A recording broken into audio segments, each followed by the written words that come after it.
Welcome to Rico 12. I'm Justin B., your host and a child of an all-powerful and perfectly loving God and an addict living in the miracle of recovery one day at a time.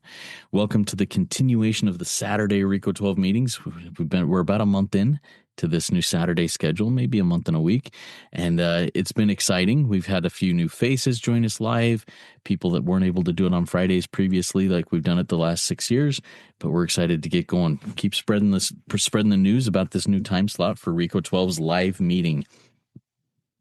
And by the way, just as a bit of information, today's speaker meeting number 447, and yesterday was the 6-year birthday of the birth of Rico 12 speaker meeting. We've been doing this every single week for 6 years now, and what an amazing thing that is. Thank you all for your support, for your attendance, for your listening, for your sharing. It's been really cool, and I look forward to continuing it another 6 years and beyond. Rico 12 is an open to all addictions and afflictions organization dedicated to exploring the common threads of the differing manifestations of alcoholism, sharing tools and offering hope from those walking a similar path. So whether your thing is alcohol, drugs, sex, gambling, food, whatever, you are home here. We gather from diverse backgrounds, faiths, and locations to learn from and support one another. Our speakers come from various fellowships and experiences demonstrating the universal principles of recovery. Rico 12 is not allied or affiliated with any specific 12-step fellowship. So let's get in here, and I'm going to introduce our speaker here in just a minute, Ash. She's a first-time Rico 12 speaker, and it's always great to have new voices, experience, strength, and hope joining us here. And I look forward to hearing her topic, which is 10th step experience. All right. We are self-supporting, and thank you all for supporting us for 6 years. And being that it is the 6th-year anniversary at the beginning of Rico 12, all of those things came due here in the last couple of weeks. And it costs about $1,000 a year to run this podcast. But thank you so much this last week for very generous donations from Nicole, Elizabeth, Chris, Avig, Alessia. Awesome. Thank you for your generous contributions. Any support, both financially and by word of mouth, truly makes a difference in helping us share these messages of hope and recovery. All right, I'm going to introduce our guest speaker, Ash. Here's a little bit about her. Ash originally found recovery in 2015 with local meetings. After leaving support groups when her son was born, she returned in 2023 to find more support than ever through Zoom meetings. There, she met people who were happy, joyous, and free. She knew she desperately wanted what they had, so she began to do what they did. And she will always be grateful for those who have gone before her. Take it away, Ash. The floor is yours. Yeah. Hi, everyone. I am Ash. I'm glad to be here. I am an addict, and just really glad to be here. Glad to be talking about step 10. And man, did I need it for the past couple minutes, because I could not get my video to work on my computer. Had to switch to using my phone, all while Justin was just doing the introduction. So I am glad to be here. I love step 10. It is the thing that helps me to be happy, joyous, and free, like all throughout the day, every day, even when things don't go as I would hope. And as that just happened in my experience.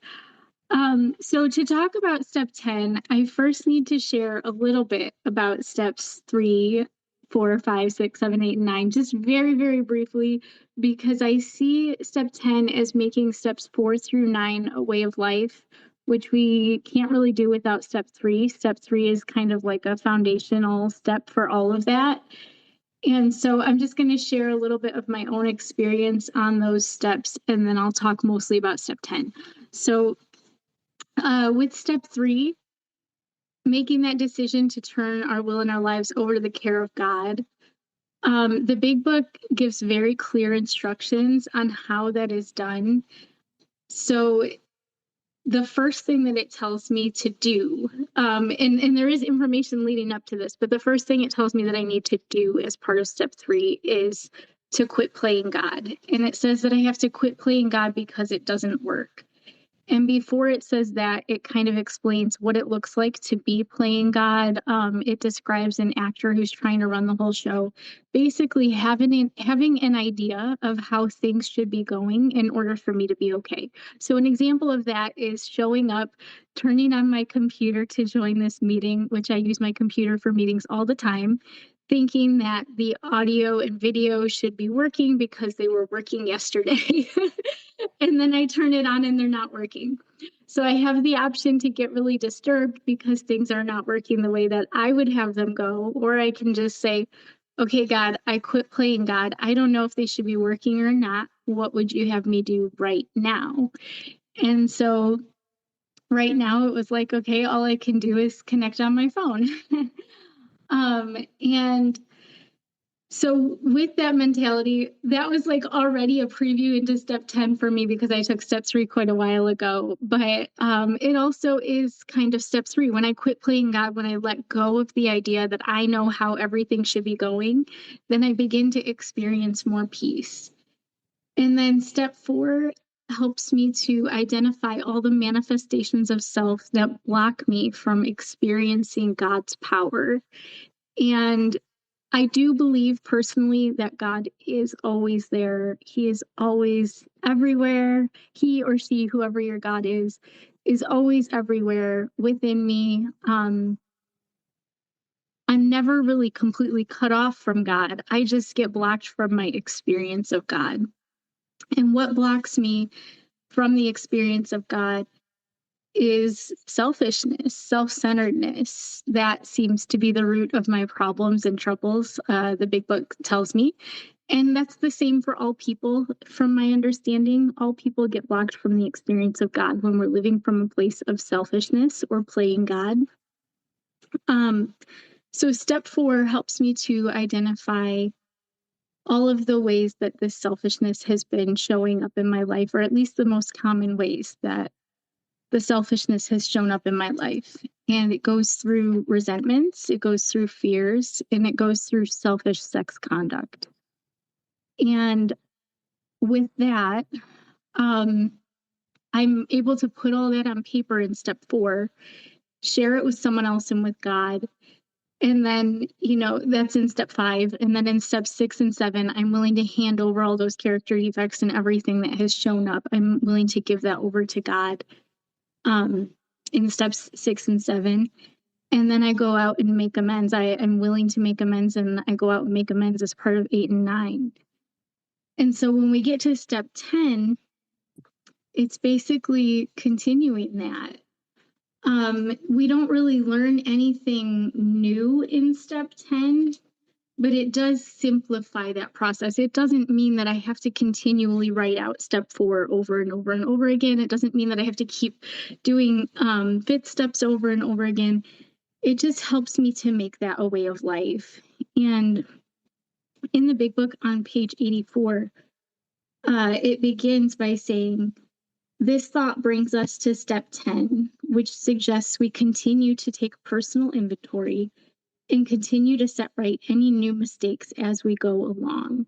We vigorously commenced this way of living as we cleaned up the past.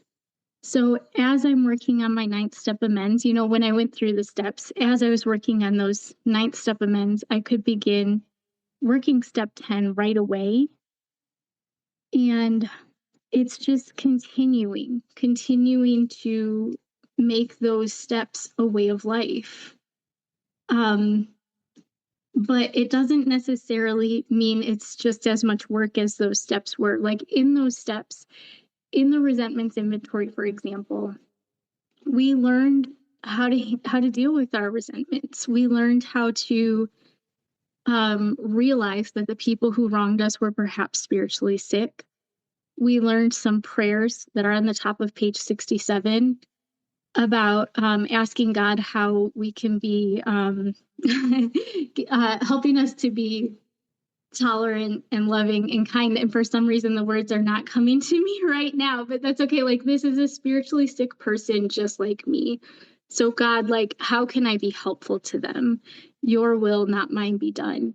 And you can see that the reason that I don't have this memorized is because as step 10, when I use this tool, it's not about saying the exact words that were on the page of the top of 67. It is about that attitude. Like, God, can you please just help me to see them as spiritually sick just like me? No different, no worse, no better.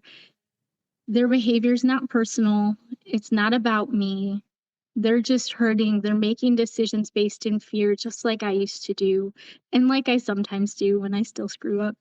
And it's like, okay, God, so how can I be helpful to them? And, have I harmed them in any way? Do I owe amends? And if I do, then I make those amends. But basically, it's making that fourth step a way of life without necessarily having to rewrite an entire fourth step every day because, you know, it's just not necessary. Like it becomes more about the attitude of the fourth step rather than the writing. And in the big book on page 84, it goes on to continue saying, we have entered the world of the spirit. Our next function is to grow in understanding and effectiveness. This is not an overnight matter. It should continue for our lifetime. And I love that part. I love that it says it should continue for our lifetime, because the way that it continues is by selfishness still cropping up. It says continue to watch for selfishness, dishonesty, resentment, and fear. When these crop up, we ask God at once to remove them. So the only way for step 10 for this growth to continue for a lifetime is for selfishness to continue cropping up. And this should happen. The big book says over and over, we are not saints. We are growing along spiritual lines. This selfishness should continue cropping up. It's totally okay. There's nothing wrong for fears to keep coming up, because it's another opportunity for me to put that third step into practice, basically, to quit playing God, to practice the fear tool on page 68, which talks about how we're on a different basis now. The basis of trusting and relying upon God, and how we trust infinite God rather than our finite selves, because we are in the world to play the role that He assigns. And just to the extent that we do as we think He would have us do and humbly rely on Him, does He enable us to match calamity with serenity. That paragraph has been transformative for my life, because just exactly as much as I'm relying on God as my director and seeking to do what I believe He would have me do, relying on Him to provide the directions instead of me telling God what to do, telling God what should be happening, like praying, God, please do this. This is my will, like my will, not yours, be done, basically. Like instead of that, it's God, your will, not mine, be done, over and over and over again. And just to the extent that I'm doing that, just to the extent that I'm saying God's will, not mine, be done. God, what do you want me to do? How can I contribute to life? How can I add joy? How can I bring something here? That is the extent that I get serenity and I get to know peace. And that is where I start to experience like the promises of the big book, really taking seriously that third step decision, letting go of my way, letting go of my will, giving it over to God, doing what He would have me do instead. And I do that over and over and over again with step 10. And then, it also talks about making amends quickly if we've harmed anyone, and resolutely turning our thoughts to someone we can help. Love and tolerance of others is our code. And I used to think that meant step 10 was a lot of work. I'd have to constantly be out there doing service. Like if every single time I'm selfish or afraid, I have to go out there and do service, like this is a lot of work. How am I going to do that? How am I going to keep up with that? But the truth is step 10 is what enables me to breathe. It enables me to just drop my shoulders and say, okay, God, like I give up. Me trying to get my way was really hard. So I let go. I give up. Your will, not mine, be done. What would you have me do right now? How can I add some joy and some love to life somewhere right now? Like it's probably to the person right in front of me. And it's a lot about being present is what I'm finding, like being present with my son, being present with my husband, being present right now in this meeting with all of you. And that's where the peace comes in. I'm seeking to contribute right where I'm at, right in the moment that I'm in, turning my thoughts to those that I can help, whoever's right in front of me usually. And step 10 is not more work. if I'm getting stressed out about doing step 10, then I'm doing step 10 selfishly and I need to do a step 10 on it. Um, it really is peaceful. It adds peace. It adds joy. I get to add love. It helps me to align myself with God's will. Then there's these beautiful 10th step promises about how we've ceased fighting anything or anyone, even alcohol. Like, I don't have to fight it anymore. I don't have to struggle against it. The focus is not on that anymore. The focus is not on avoiding it. I don't run from it. I'm not hiding from it. I'm not in avoidance all the time. Working these steps restores me to sanity around my addiction. And so it's not a struggle anymore.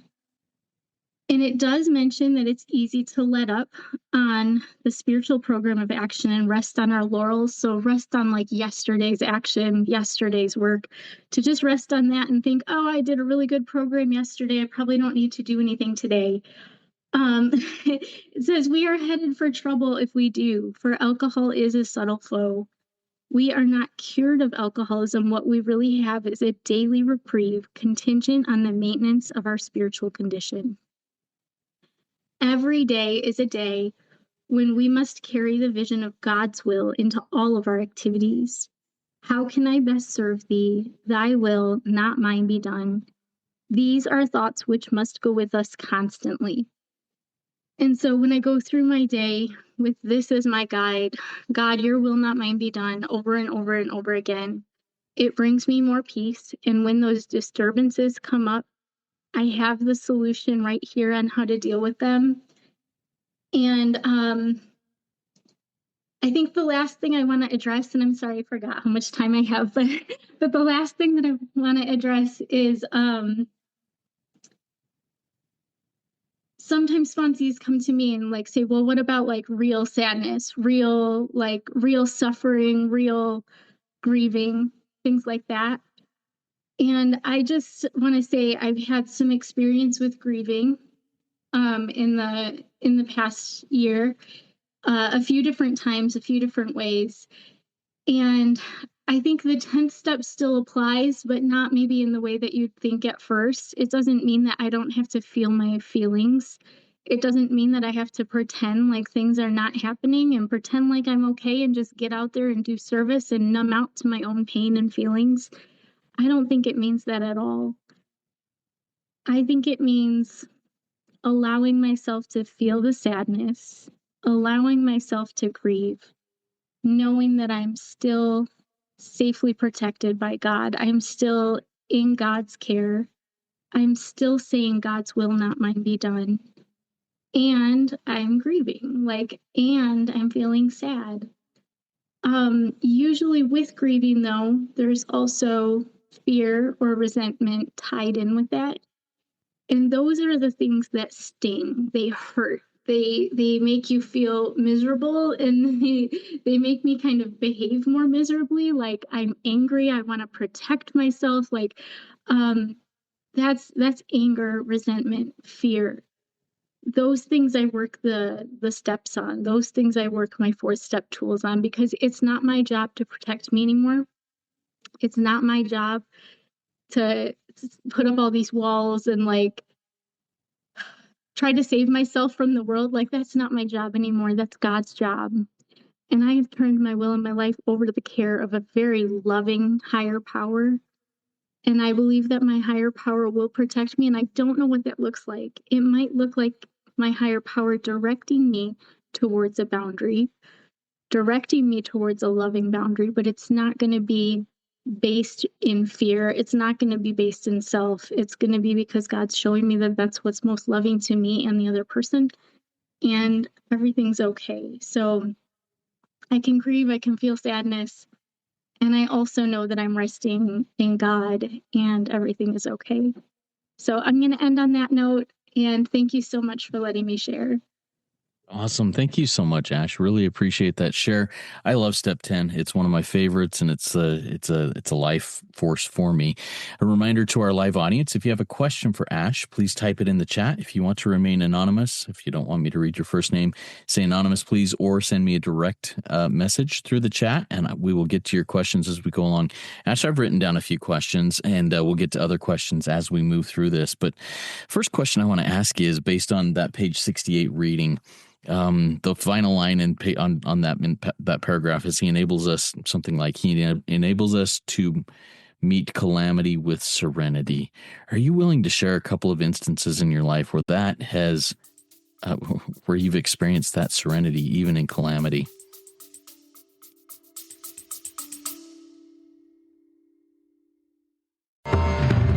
Got questions about addiction, recovery, or just life in general? Let's noodle it out together. Grab your big book, a pen, a highlighter, and a notepad, and join Nikki M. and me, Justin B., on Rico 12 Noodle It Out with Nikki M. Each episode, we take real-life questions, ours, yours, and those from the recovery community, and dig deep into the big book of Alcoholics Anonymous to find real, practical solutions. So, if you're ready to do the work and apply the solution, tune in to Noodle It Out with Nikki M, streaming now on your favorite podcast platform.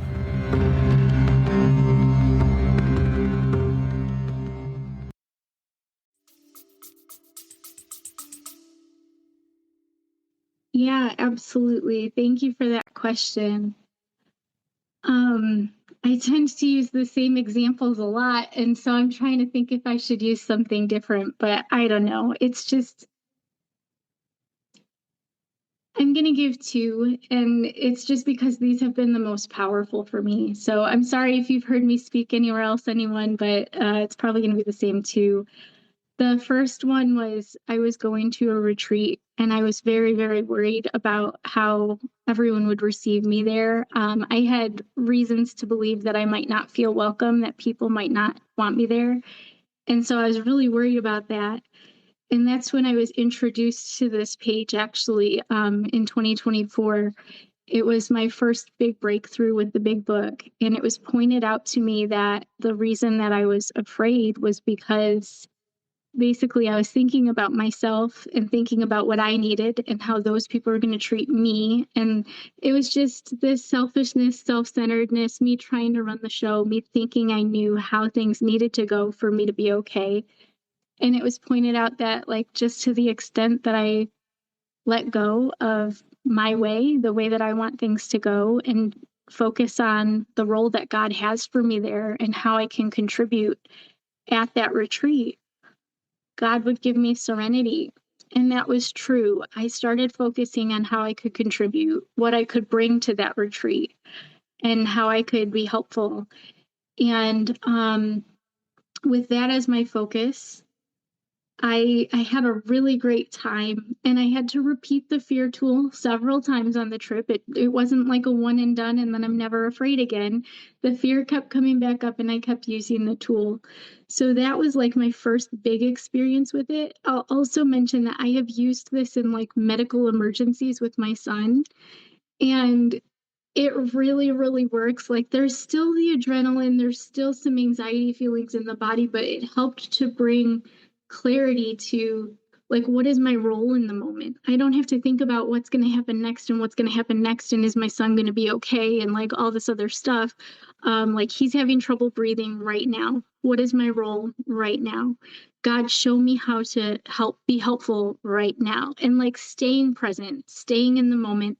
I was somehow able to have this peaceful quality about me that was helpful to my son while doing the next actions that we needed to do, instead of my normal frantic, like, oh God, please help him, like, just, it was calm, it was peaceful. And, if he needed to go to the hospital, we would have rushed him to the hospital. But it was like, we were just focused on what is the role right now? What do we do for him right now?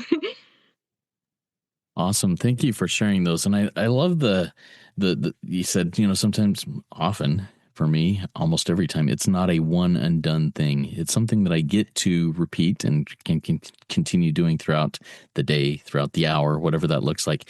How do you communicate that maybe to a sponsee who's like, I have done this 6 times in the last hour and I'm still experiencing fear? How do you continue to help them to realize, hey, it's not a one and done thing?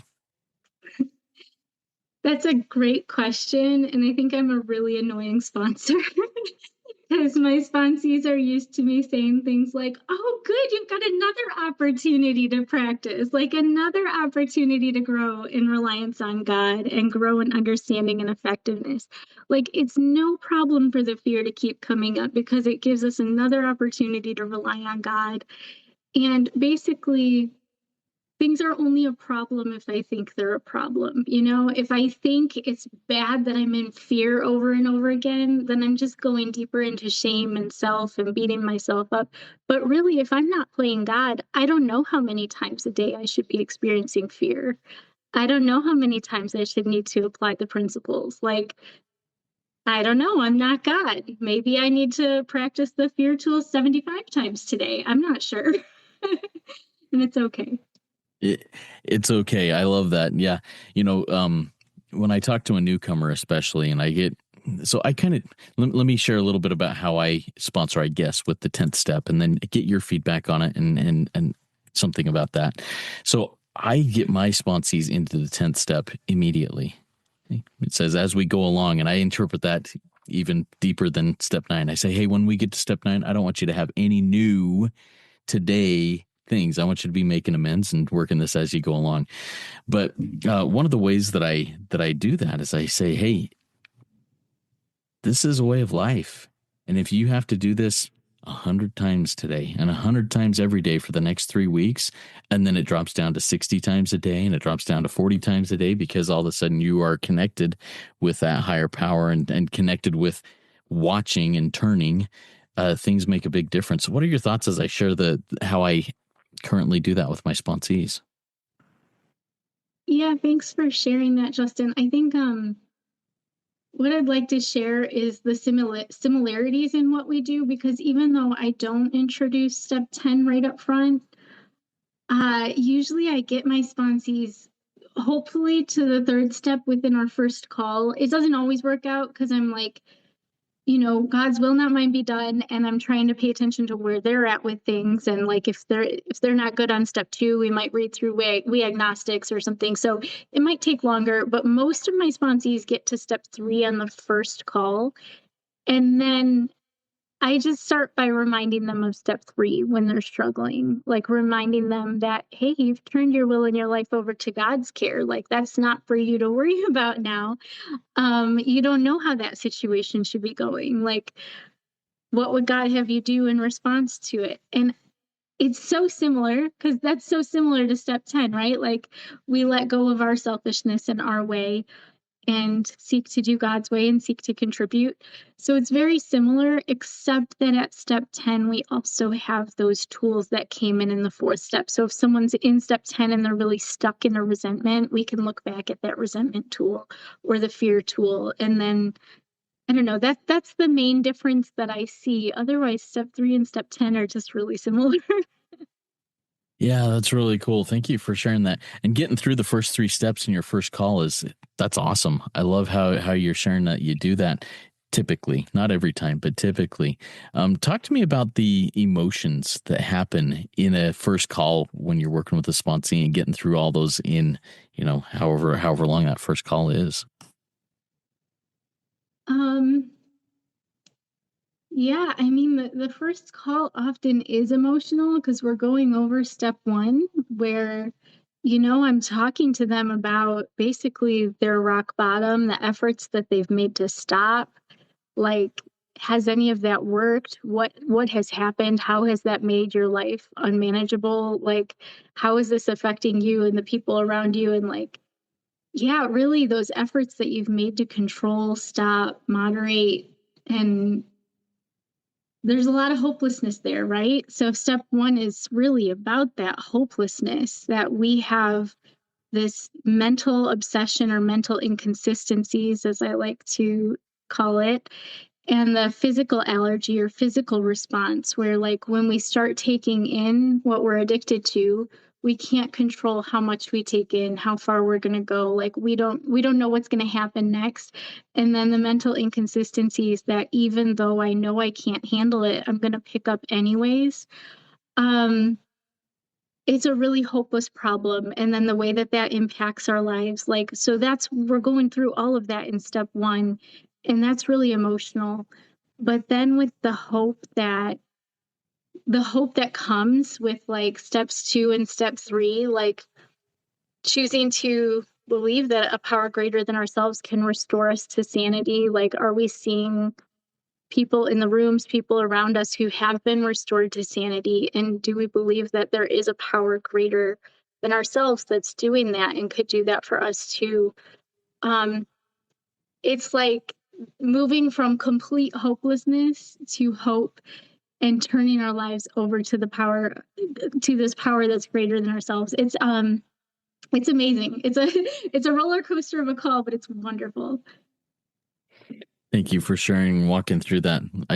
Yeah, I agree. It's wonderful. Sometimes it's like heart-wrenchingly emotional, but man, it's good to get in through those emotions. All right. You mentioned in your share that step 10 now seems to be oftentimes just being present, being where you are, getting where your feet are, especially the turn our thoughts to someone we can help portion of that. Talk to me a little bit about how you do get present in the moment when resentment, fear, selfishness, dishonesty is cropping up and trying to distract you from that. Yeah. Getting present in the moment, really, it comes from practicing the tools and allowing God to remove the selfishness.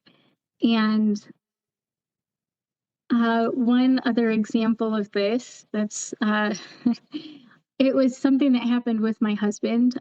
He had come into the room once and he was yelling at me for leaving the kettle on the stove unattended while I was upstairs on the phone. And he was really upset about it. And I got disturbed, I got in fear because he's yelling at me. And right in the moment, I was able to just ask God to remove my fear, like while he's yelling at me. God, remove my fear, make this not about me. Like, how can I be helpful to him? And then because of the fourth step inventory that I'd already done, I realized that he wasn't yelling at me. It wasn't personal. It was not about me. It was about him, and he was in fear. And so then the most helpful thing that I could do to be present in that moment was like ask, hey, are you okay? And then make amends for like making the house unsafe by leaving the kettle on the stove. Like the fear left me, and it's like I actually got to be present in that moment with him and like, are you okay? I'm sorry. I made the house feel unsafe, like actually thinking about him instead of my own fears and selfishness. No, that's a great experience and a great way to look at that. Sometimes as I'm wherever I am, whether I'm at work, at the store, in my home, out on the street, whatever it may be, and I see selfishness, fear, dishonesty, resentment crop up. I go through that process, and then my thought is turning my thoughts to someone else. Oftentimes, okay, where am I supposed to be right now? What am I supposed to be doing right now? If I'm at work, the way I turn my thoughts to someone I can help is I get to work. I get back to what I'm supposed to be doing to serve my employer, serve my customer, bring money home for my family, whatever it is that I should be focusing on and doing it for that purpose rather than being distracted by the resentment that I have because a coworker did or said this. Any other thoughts on that? Yeah, no, I agree with that. And I've also been reading the Eckhart Tolle book, The Power of Now. I hope it's okay for me to mention a book here, but okay, thanks. I've been reading that, and it talks about how like we are not our thoughts. So like just recognizing that I'm having these thoughts, but I am not the thoughts. Like, even the anxieties or fears or whatever, like that's not actually me. Those are thoughts that are coming into my mind. And when I'm not so connected to that as my identity, like there's something deeper within me. And then it like, I don't know, it's like I can more easily let go of those thoughts when it's not like me. And then I feel more present. I immediately feel more present when I like kind of disconnect from all the thoughts rushing in. And then it's like, okay, I'm just right here. That's good. All right. So, if this is a lifetime, this is a, let's see, how's the word go? This should continue for our lifetime. It's not an overnight matter. When I first start practicing step 10, it can seem really hard and arduous. And, it's not as simple as what it looks like in the book. But what is your experience as you've continued to do that? Does it take, I don't know, 10 minutes every time you go through a 10-step process, or what does that look like to you as you do that on a regular basis? Right. No, it's more like this like momentary attitude shift, this letting go of my expectations, letting go of my fears. It might just be like this sigh of letting go and then just aligning with God. What would you have me do right now in this moment? It literally takes like seconds, like 4 seconds or something, um, and my prayer might not even be words, like the sigh letting go, and then just the awareness that God is here and I'm a channel of his love into the world. And like, God, what do you want me to do? How can I improve this situation? um, I will say, like, yes, it felt like a lot of work at first, and now it just feels actually like getting back into alignment with power, with peace, with love, and it's very freeing.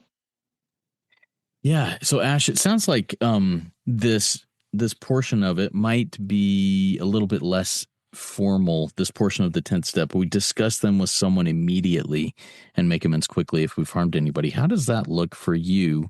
When do those parts come in? Yeah, thank you.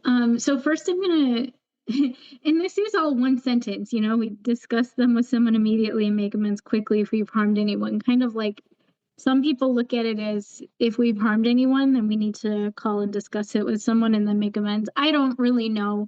All I know is if I called someone every single time fear came up, I'd be calling someone all day long. And that story where I shared about my husband getting mad at me, instead of me asking God to remove my fear and then being helpful to my husband right there, I would have been on the phone like God, I'm disturbed. I'm in fear. And I think what I focus on grows too. So if I'm constantly focusing on the fear, then the fear is going to feel a lot bigger. But what I do is I do call people to discuss things when I'm stuck. When I'm stuck in fear, when I'm stuck in resentment, stuck in selfishness, I do call someone who has recovery that I look up to. And it is important to me who I call in those situations. I'm not just going to call anyone. I'm not just calling just to dump my emotions on someone and let it go. Like I am calling to get their experience. And um, so when I've called people who actually have strong recovery, they've been able to share another point of view, something else, something that I'm missing, help me see the selfishness in a different way. And then I'm able to let it go and give it over to God and get back on track. So those phone calls I do think are helpful. It's just I'm not doing it all the time. And I do think earlier on in recovery, we get stuck more often. So having calls more often makes sense. Um, Sometimes I feel concerned for my sponsees who don't call me like ever because it's like, well, I hope they're calling someone, but I also let go of that. Like I'm not trying to control their recovery. So I know I've needed to make calls. But it's just not like it's not a bunch of calls every single day. And then the making amends quickly if I've harmed anyone, yeah, that seems to come up so naturally now too. Again, like that story where I left the kettle on the stove right in the moment when I recognized my husband's feelings and what he was struggling with, I got to make those amends immediately, like without even, it's not like I sat down and wrote out some formal amends plan or something. I just, right there, it's like, oh yeah, the house was not safe. So Yeah, that's great. And you know, the the process you go through as you when you do make those calls, it's not just to dump on somebody. I think that's so valuable to say, hey, I am experiencing fear right now, and here's what's going on. But I want your feedback. What's your experience with this? What insights are you gaining as I talk to you? What is your higher power telling you to share with me? You know, something like that, that makes it so I'm just not going, okay, I'm experiencing fear. Here's what I'm going through. I'm gonna walk through these check mark steps, and all right, I'm out of here. See ya. That's not super helpful, in my opinion, just dumping like that. So, any other thoughts on that before we move to the next thing? yeah, thanks, Justin. The last thing that came to mind when you said that is I do try to share the problem very briefly, like, in a minute or two, instead of going on and on and on for like 20 minutes about what the problem is and why everyone else is wrong and, like why I have a right to hold on to the problem. Like I don't need to do all of that. I just try to clearly and briefly, like, say, this is what I'm experiencing. This is the fear. This is what's going on.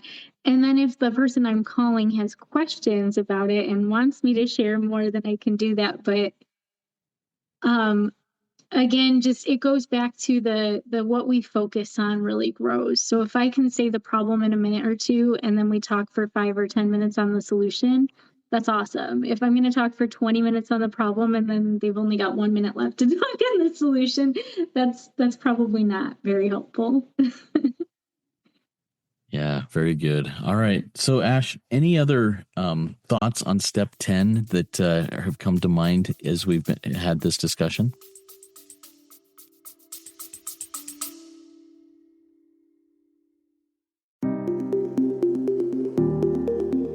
Hey, Spearheads, if you're looking to dive deeper into the big book of Alcoholics Anonymous with people who live the solution, then you won't want to miss Rico 12 Big Book Roundtable. Join David G., Nikki M., and me, the moderator Justin B., 3 recovered addicts from multiple fellowships, as we break down the big book line by line. In each 30-minute episode, we share our experience, strength, and hope in a real, raw, and practical roundtable discussion. So, if you are ready to learn and apply what you learn, tune in to Rico 12 Big Book Roundtable on your favorite podcast platform.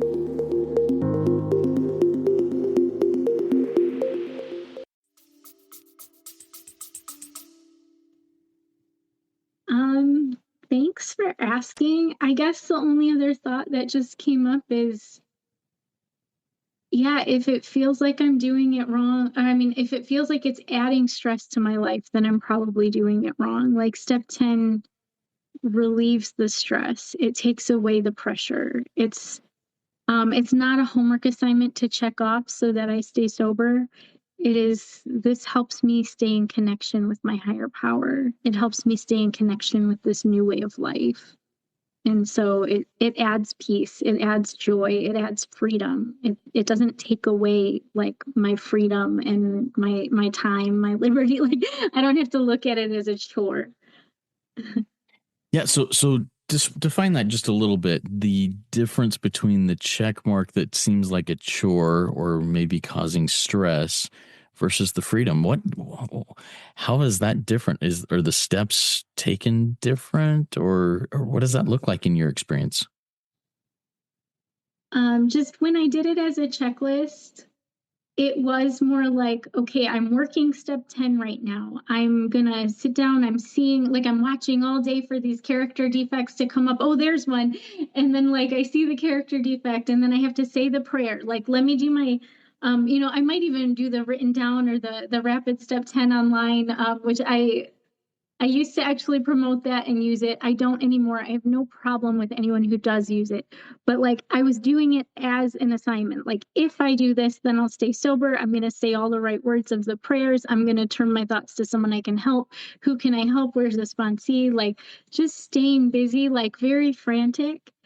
And instead, I don't think of it that way at all anymore. It's like, God, I'm having another problem, fear's coming up again.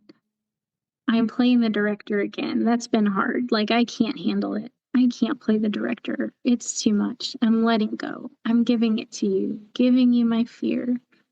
All right, God, how can I add some love, add some light, add some joy? Like moving into fun, really. God's will is fun. Um, so hopefully people are having fun once they get into doing God's will. Beautiful, beautiful. Thank you so much, Ash. I really appreciate your share, your conversation here on step 10. Do you have any final words of wisdom before we start closing this meeting down?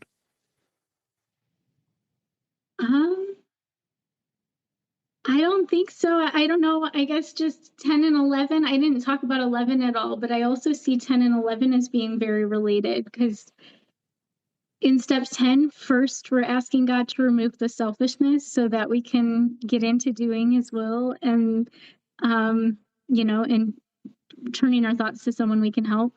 And also in step 11, like all throughout it, and especially like in that morning routine where it starts talking about things, it tells us to ask God to basically divorce us from our selfishness, our selfish thoughts. And that way we're able to better do God's will and maintain that conscious contact. So it's always getting the selfishness out of the way, getting the fears and the resentments out of the way so that it can be just God, just love, just light, just joy, peace. It's really good. I love it. And I love the joy, peace, and light that you brought for us today. Thank you so much, Ash, for doing that. If you in the live audience or out there in the listening audience have any other questions that you'd like to ask Ash, please send an email to me at rico12pod@gmail.com.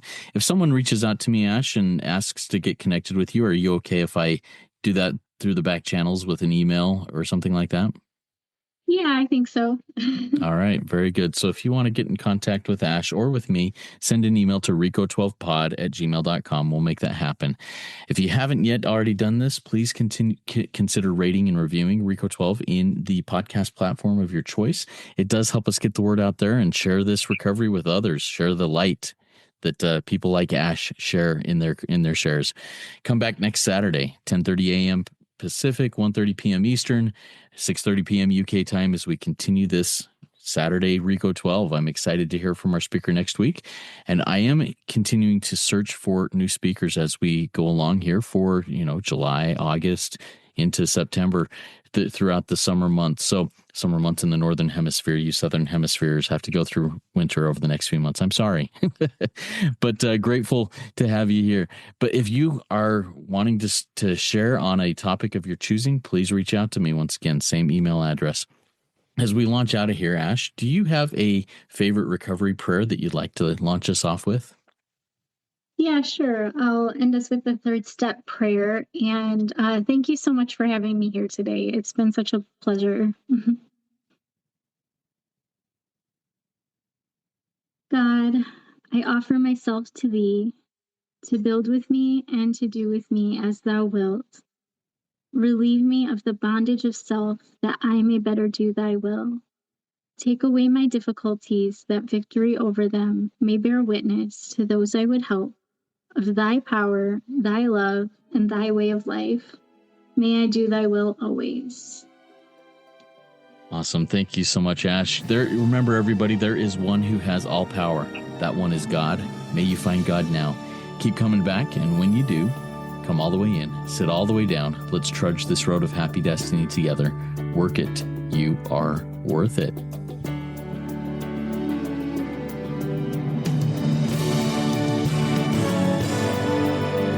Standing still a moment, carving out this time, reflecting on the landscape of this life of mine.